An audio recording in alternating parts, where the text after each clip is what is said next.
এবং মশা যে রক্তগুলো ইনজেকশন করে রক্ত চুষে নেয়, সেই রক্তগুলো খারাপ রক্তগুলো চুষে নেয়, ভালো রক্ত চুষে না। জোরে বলুন সুবহানাল্লাহ। তাহলে একটা মশা যত কর্মসংস্থান জুগিয়েছে, একটা মশার জন্য যত মানুষের কর্মসংস্থান হয়, যত ওষুধ তৈরি হয়, যত মশারি কোম্পানি চলে, যত ফ্যাক্টরি চলে, যত ডাক্তার তাদের জন্য গবেষণা করে, ওষুধ তৈরি করে, ওষুধ বিক্রি হয়, এতটা আর কোন সরকারও পারে না। জরুর সুবহানাল্লাহ পারে। তাহলে একটা মশা তারও গুরুত্ব আছে না নাই? আবার যদি বলেন একটা পিঁপড়ে, পিঁপড়েরও গুরুত্ব আছে। আমরা ছোটবেলায় পড়েছিলাম কি বলছে, লোটে গাছটা মরালো কেন? বলছে তোর গরুকে খাই কেন। আরে গরু খাস কেন? বলে তোর রাখাল চড়াই না কেন। আরে রাখাল চড়াস না কেন? বলে তোর বউ ভাত দেয় না কেন। আরে বউ ভাত দিস না কেন? বলে তোর ছেলে কাঁদে কেন। আরে ছেলে কাঁদিস কেন? বলছে পিঁপড়ে কেন কামড়ায়। বলছে এই পিঁপড়ে কামড়াস কেন? বলছে খাবার জিনিস খাবনি, গুড়গুড়িতে যাবনি বলে গর্তে ডুবে পড়লো। তখন বুঝতে পারলো যে এই সমস্ত সংসারে অশান্তি লাগানোর মূলে এই পিঁপড়ে মশাই আছে।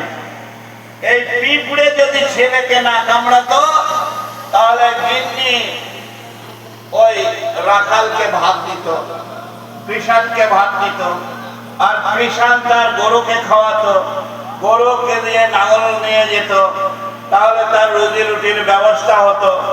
এই সমস্ত কিছু সংসারের মধ্যে সিস্টেমের গন্ডগোল করে দিয়েছে সামান্য একটা পিঁপড়েতে। যেরকম সুবহানাল্লাহ।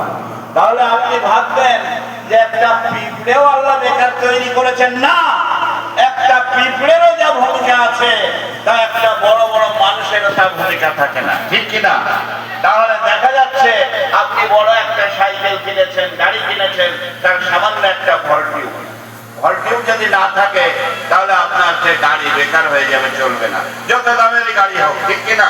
তাহলে সামান্য জিনিস থেকে শুরু করে বড় জিনিস পর্যন্ত যা কিছু আল্লাহ সৃষ্টি করেছেন, পিঁপড়ে থেকে শুরু করে ফেরেশতা জিবরাইল পর্যন্ত সব কিছুর প্রয়োজন আছে, গুরুত্ব আছে, এবং সব আল্লাহ বেকার কিছু সৃষ্টি করেননি। কিন্তু এগুলো কারা বুঝতে পারবে? যারা চিন্তা ফিকির গবেষণা করবে। শুধু র্যান্ডাম খাবে আর নাক ডেকে ঘুমাবে এইরকম লোকদের জন্য নয়। আল্লাহ বলছেন কিছু মানুষ আছে এরকম, কিন্তু কিছু মানুষ আমার বান্দা বান্দে এমনও আছে যে তারা চিন্তা ফিকির করে আকাশ জমিন, মানুষ সৃষ্টি, রাত দিনের পরিবর্তন, এই সমস্ত সৃষ্টির ব্যাপারে তারা চিন্তা ফিকির করে আর বলে আল্লাহ কোন জিনিস তুমি বেকার সৃষ্টি করনি। সুবহানাল্লাহ। সুতরাং মহান আল্লাহ রাব্বুল আলামিন আমাদের যা কিছু দিয়েছেন, যা কিছু করেছেন, সেগুলো সব আমাদের উপকারের জন্য, সব আমাদের প্রয়োজনের জিনিস। এই সমস্ত কথাগুলো যদি আমরা না শুনি, এই সমস্ত কথা, এই সমস্ত চিন্তা ফিকির যদি আমাদের মধ্যে না থাকে, তাহলে আল্লাহ বলছেন ওই সমস্ত মানুষদের কান থাকতেও কান নাই, চোখ থাকতেও চোখ নাই, তাদের অন্তর থাকতেও অন্তর নাই, তারা হচ্ছে গাফেল মানুষ, তারা হলো অমনোযোগী, এবং তারা চতুষ্পদ থেকেও অধম। জোরে বলুন নাউযুবিল্লাহ। চার পায়ে জন্তুর থেকেও তারা অধম, কারণ তারা কি করে? খায় দায়, বংশ বিস্তার করে আর চলে যায়। There is no God, unseen is nothing. আমাদের মধ্যে কিছু মানুষ আছে যারা বলে আল্লাহ বলে কোনো জিনিস নাই, পরকাল বলে কোনো জিনিস নাই, কবরের আযাব বলে কোনো জিনিস নাই, আখিরাত কিয়ামত বলে কোনো জিনিস নাই, আল্লাহর কাছে উঠতে হবে না, আল্লাহর কাছে হিসাব দিতে হবে না। There is no God, আল্লাহ বলে কোনো জিনিস নাই, যা দেখা যায় না তা কোনো জিনিসই নয়। জোরে বলুন নাউযুবিল্লাহ। এই সমস্ত অস্বীকারী, অবাধ্য, শয়তানের গোলাম, এই ধরনের কিছু অবিশ্বাসী মানুষ কিছু মানুষের মধ্যে আছে। আল্লাহ বলছেন আল্লাযী ইউওয়াসবিসু ফি সুদুরিন নাস মিনাল জিন্নাতি ওয়ান নাস। মানুষের মধ্যে ভুল বোঝায়, মানুষকে ধোঁকা দেয়, প্রবঞ্চনা দেয় কিছু মানুষ, তাদের জিনের মধ্যেও আছে এবং মানুষের মধ্যেও আছে। যেমন সুবহানাল্লাহ। আমরা শুধু শয়তান মানে ওই জিনকে ধরে বসে থাকি, কিন্তু মানুষের মধ্যে অনেক শয়তান আছে যারা মানুষের অন্তরের ভিতরে প্রবঞ্চনা দেয়, মানুষের ভিতরে যারা কুমন্ত্রণা দেয়, যারা ওয়াসওয়াসা দেয়, ধোঁকা দেয়, সেই সমস্ত মানুষরা হলো শয়তান। জিনের মধ্যেও শয়তান আছে, মানুষের মধ্যেও শয়তান আছে। সুতরাং আমাদের সেই শয়তানগুলোকে চিনতে হবে এবং তাদের কাছ থেকে দূরে থাকতে হবে। ওয়ালা তাত্তাবিউ খুতুওয়াতিশ শাইতান ইন্নাহু লাকুম আদুউম মুবিন। আল্লাহ বলেন শয়তান থেকে, শয়তানের অনুসরণ থেকে, তাদের পদাঙ্ক অনুসরণ থেকে তোমরা দূরে থাকো, সরে থাকো, বেঁচে থাকো, পরহেজ করো। তোমরা শয়তানের পথে কখনোই চলো না, খবরদার তোমরা কোশ্চেন কালেও তোমরা চলবে না। শয়তান থেকে তোমরা দূরে থাকবে।